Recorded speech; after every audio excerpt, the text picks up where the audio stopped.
You know, it's funny. When most people think about flying, they picture, the freedom of soaring through the clouds. Right. But what they often don't realize is that there's a whole world of paperwork involved. Yeah, it's true. Really? Behind those sleek cockpits and powerful engines lies a mountain of manuals and documents. Oh, wow. And you know what?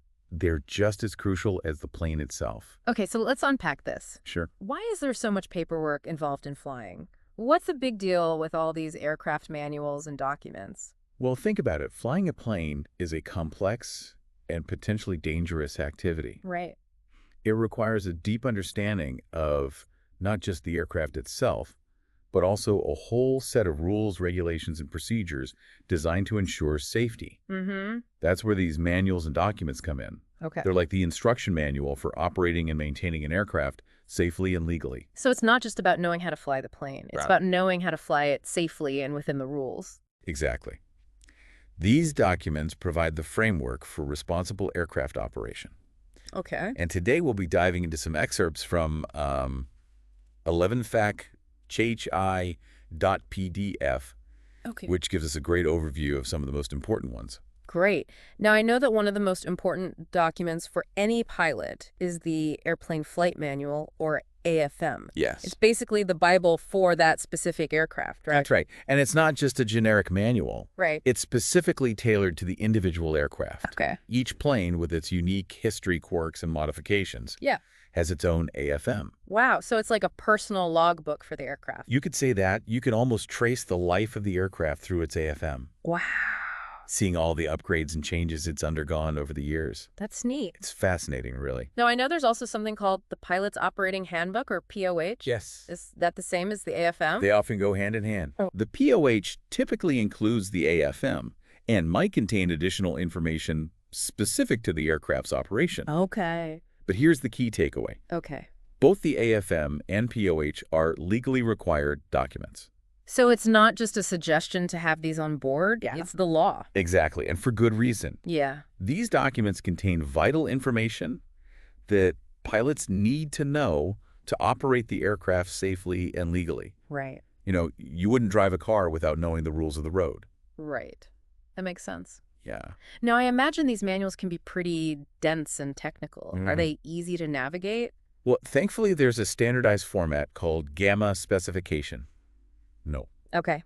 It helps make these manuals a little less intimidating and ensures consistency across different aircraft models. So it's like a common language for aircraft manuals. That makes sense. Now, what kind of information can we find in these? Manual, just Yeah. about everything you need to know about that specific aircraft. Wow. From its limitations and performance capabilities to emergency procedures and maintenance requirements. Okay, let's dive into some of those sections. Sure. One that stands out to me is limitations. Okay. It sounds a bit ominous. Yeah. What exactly are we talking about here? It's not as scary as it sounds. Okay. This section outlines the boundaries for safe operation. Okay. It tells you what you can and, more importantly, what you can't do with the aircraft. That's interesting. It's like setting boundaries for safety. Right. Can you give us some examples? Sure, take the airspeed indicator, for instance. Okay.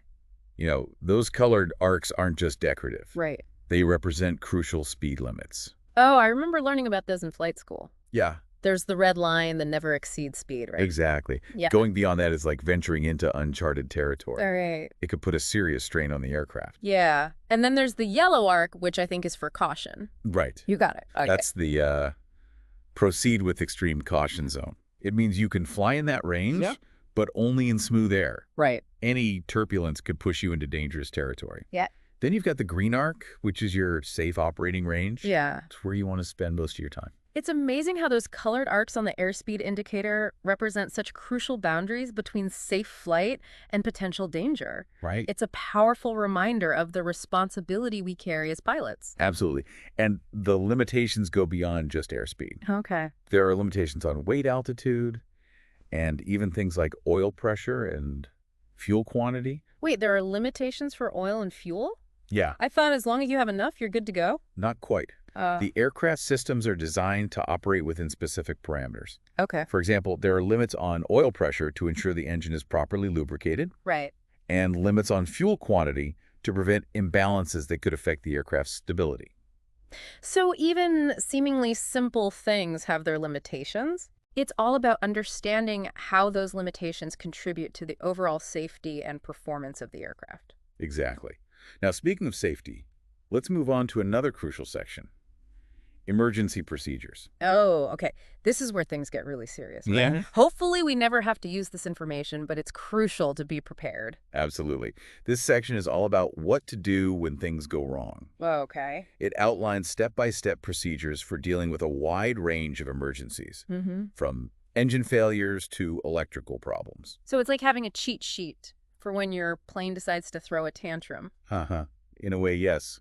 It's your guide to staying calm and taking the right actions in a stressful situation. Now, I remember from my training that the key to handling emergencies is to first remember your immediate actions. Exactly. Those are the critical first steps that you need to memorize and execute without hesitation. Right. They help stabilize the situation and buy you time to assess the problem further. And then you can refer to the detailed checklists in the manual to methodically work through the problem. Right?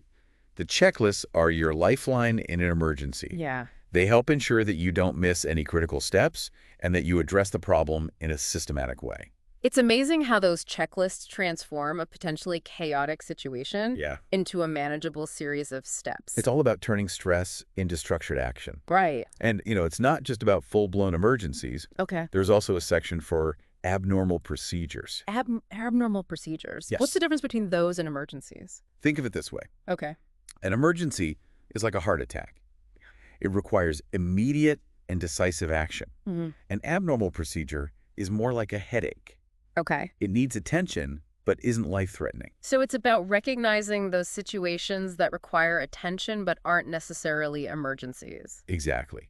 For example, an abnormal procedure might involve a minor system malfunction that doesn't pose an immediate threat to safety, but still needs to be addressed. So even those seemingly minor issues can have their own procedures outlined in the manual.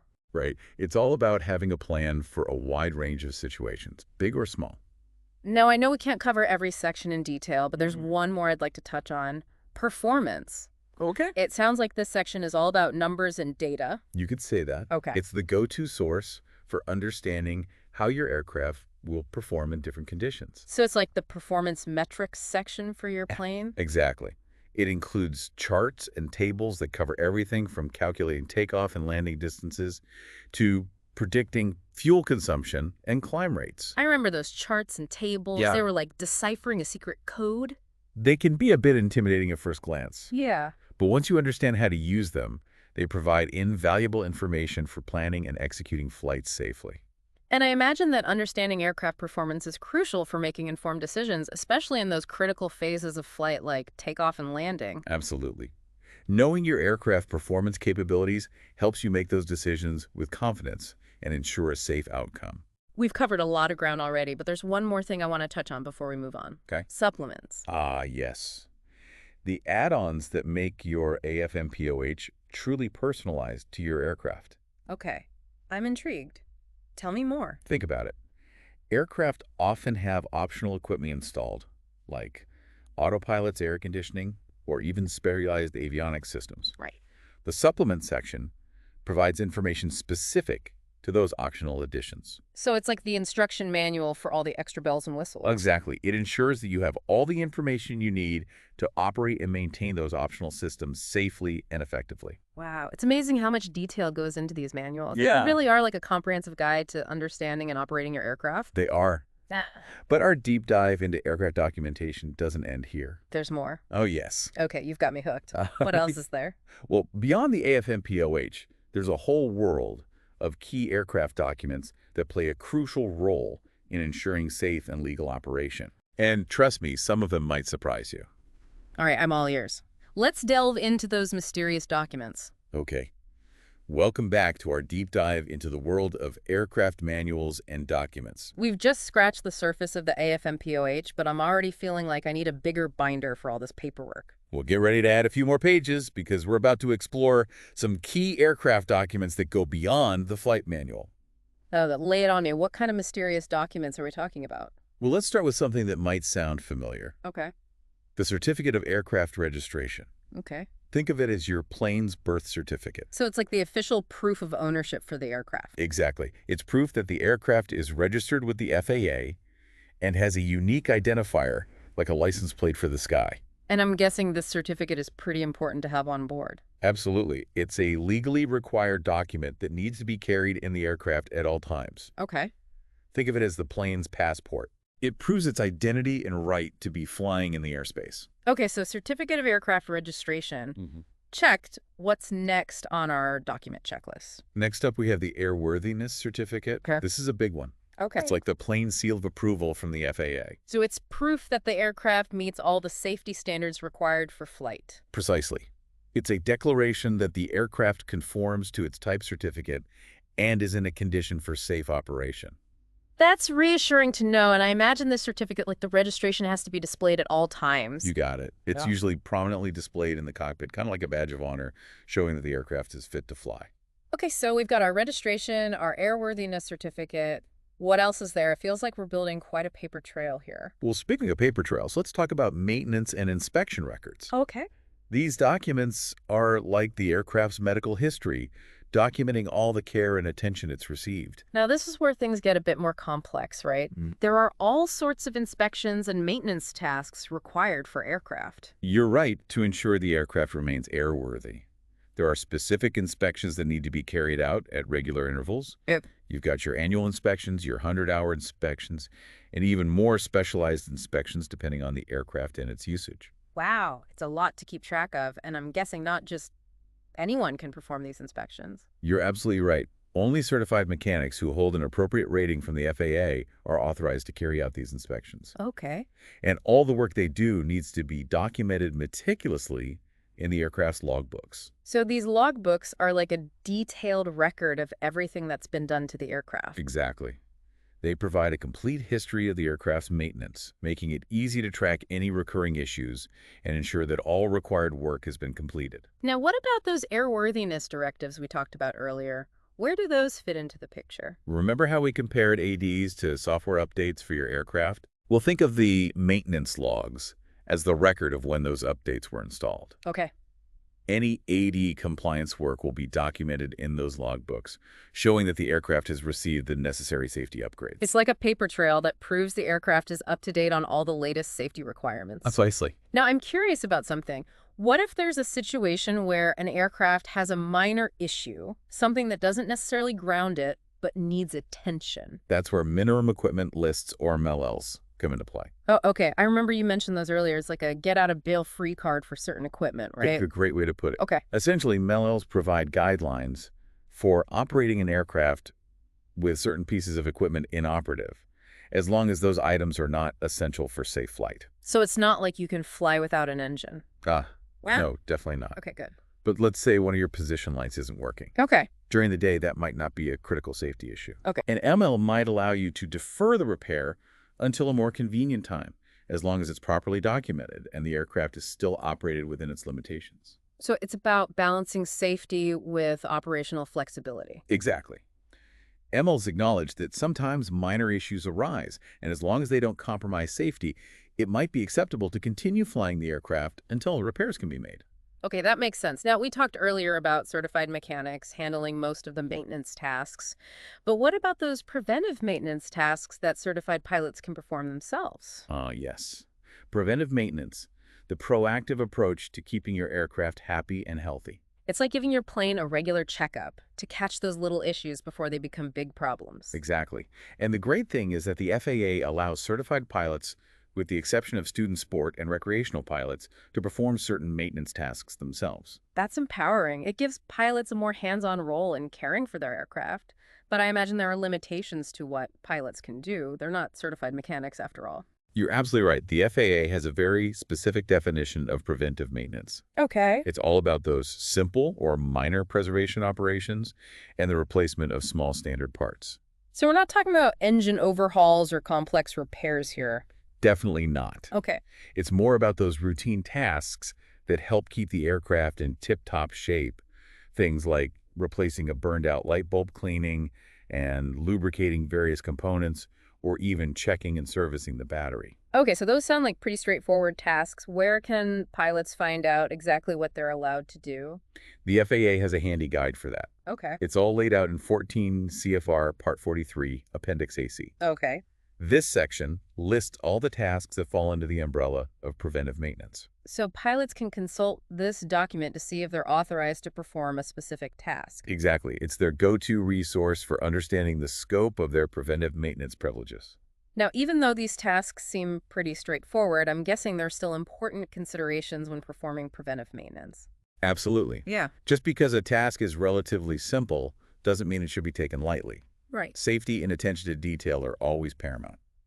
What are some of the key things pilots should keep in mind? Well, first and foremost, familiarity with the aircraft's maintenance manual is essential. Okay. It provides detailed instructions for each maintenance task, ensuring that everything is done correctly and safely. So it's not about just winging it. There are specific procedures to follow. Exactly. And speaking of following procedures, it's crucial to use the correct parts and materials for any replacements. I imagine using the wrong parts could have serious consequences for the aircraft's safety. You're right. It's essential to use parts that are approved for that specific aircraft model and to consult the maintenance manual for any specific requirements or recommendations. And I'm sensing a familiar theme here. Documentation. I'm guessing that any preventive maintenance performed needs to be recorded? Got it. Just like with those inspections that we talked about earlier, any preventive maintenance tasks need to be logged in the aircraft's maintenance records. So even for those seemingly minor tasks, pilots need to keep detailed records of what they've done. Absolutely. It's all part of being a responsible aircraft owner and ensuring that the aircraft's maintenance history is accurate and complete. Okay, so we've covered a lot of ground here, from the essential airplane flight manual and pilot's operating handbook to those all-important maintenance and inspection records. We've also touched on those unique situations where MNLs and special flight permits might be needed, highlighting the flexibility within the system while always prioritizing safety. It's fascinating to see how all these documents, regulations, and procedures work together to create a comprehensive framework for safe and responsible aircraft operation. It's like a complex ecosystem with each component playing a vital role in ensuring that those planes stay airworthy and those skies stay safe. But let's face it, dealing with all this paperwork can sometimes feel a bit overwhelming, even for experienced pilots. It's true, navigating the world of aircraft documentation can be a daunting task. But remember, it's all in service of a greater goal, ensuring the safety of everyone who takes to the skies. Well said. Now, I know we've barely scratched the surface of airworthiness directives, and I'm keen to delve a bit deeper into how these safety bulletins are developed and implemented. Great. Yeah. Because ADs are a crucial part of the FAA's safety mission. And understanding how they work is essential for any aircraft owner or operator. All right, let's unravel the mysteries of airworthiness directives. All right, we're back for the final leg of our deep dive into aircraft manuals and documents. We've covered a lot of ground, from the ins and outs of the airplane flight manual to those all-important maintenance logs. And we've even ventured into those unique situations where an MLL or a special flight permit might be needed, Right. highlighting the flexibility within the system while always keeping safety front and center. But before we wrap up, I want to circle back to something we touched on earlier. Sure. Those airworthiness directives. Yep. We've compared them to software updates for your aircraft, Right. emphasizing their crucial role in maintaining safety. Yep. But I'm curious to learn more about how these saving bulletins are actually developed and implemented. It seems like a complex process. It is a multifaceted process, but it's actually quite fascinating. Okay. It all starts with identifying a potential safety issue. Okay. This could come from various sources like accident investigations, Sure. reports from pilots and mechanics, or even manufacturers themselves. So it's like a network of safety watchdogs constantly on the lookout for anything that could compromise aircraft safety. Exactly. It's a collaborative effort involving the FAA, aircraft manufacturers, maintenance professionals, and even pilots themselves. Wow. Everyone plays a role in ensuring safety. Okay, so let's say a potential safety issue has been identified. What happens next? The FAA kicks off a thorough investigation to gather all the facts and determine the scope and severity of the problem. Okay. This often involves analyzing data, conducting tests, and consulting with experts in various fields. It sounds like a very data-driven and scientific approach. It has to be. Yeah. The FAA wants to make sure they have a solid understanding of the issue before issuing a directive that could impact thousands of aircraft. Now, once the investigation is complete and the FAA has a clear understanding of the problem, what's the next step? That's when they draft an airworthiness directive, Oh, okay. a document that outlines the specific problem, the affected aircraft models, and the required corrective action. So it's like a detailed prescription for addressing the safety concern. A great analogy. The AD will spell out the inspection procedures, any required repairs or modifications, and any deadlines for compliance. And then this AD is distributed to all affected aircraft owners and operators, right? You got it. The FAA has various methods for getting the word out, including publishing ADs in the Federal Register and the AD biweekly, which is readily available online. So there's no excuse for not knowing about an AD that applies to your aircraft. The information's out there. Exactly. The FAA makes a concerted effort to ensure that everyone has access to this critical safety information. Now, you mentioned aircraft manufacturers earlier. Yes. What role do they play in the AD process? They often play a significant role. After all, they have a vested interest in ensuring the safety of their aircraft. Right. Manufacturers often work closely with the FAA during the investigation and AD development process, providing technical expertise and insights. So it's a collaborative effort to find the best solution for addressing the safety concern. Exactly. The FAA and aircraft manufacturers often share information resources and expertise to ensure that the AD is effective in addressing the safety issue. Okay, so an AD has been issued, everyone's been notified, and the corrective actions have been taken. How does the FAA monitor compliance? Well, they have a robust system in place. Okay. FAA inspectors conduct regular ramp checks, review maintenance records, and investigate any reports of non-compliance. So they're actively making sure that aircraft owners and operators are doing their part to keep the skies safe. Absolutely. The FAA takes AD compliance very seriously. Yeah. They have a range of enforcement tools at their disposal, including fines and even the revocation of airworthiness certificates. It sounds like these ADs are a vital part of the FAA's mission to ensure aviation safety. They absolutely are, by proactively identifying and addressing safety concerns. ADs have played a significant role in preventing accidents and ensuring the continued airworthiness of the aircraft fleet. It's amazing to think about all the work that goes on behind the scenes to keep those planes flying safely. It's a testament to the commitment of countless individuals, Oh.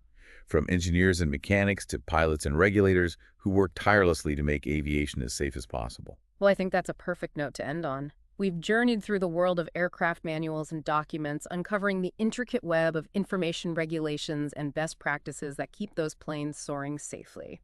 It's been a pleasure exploring this often overlooked but essential aspect of aviation with you. Hopefully you've gained a deeper appreciation for the importance of these documents and the role they play in keeping us all safe. I know I have, and next time I see a plane gracefully gliding across the sky, I'll have a newfound respect for all the meticulous work that went into making that flight possible. And remember, knowledge is power.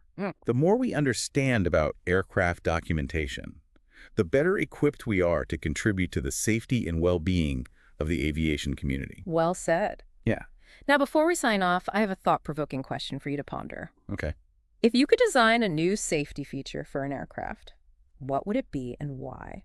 We'd love to hear your ideas in the comments. Until next time, happy flying.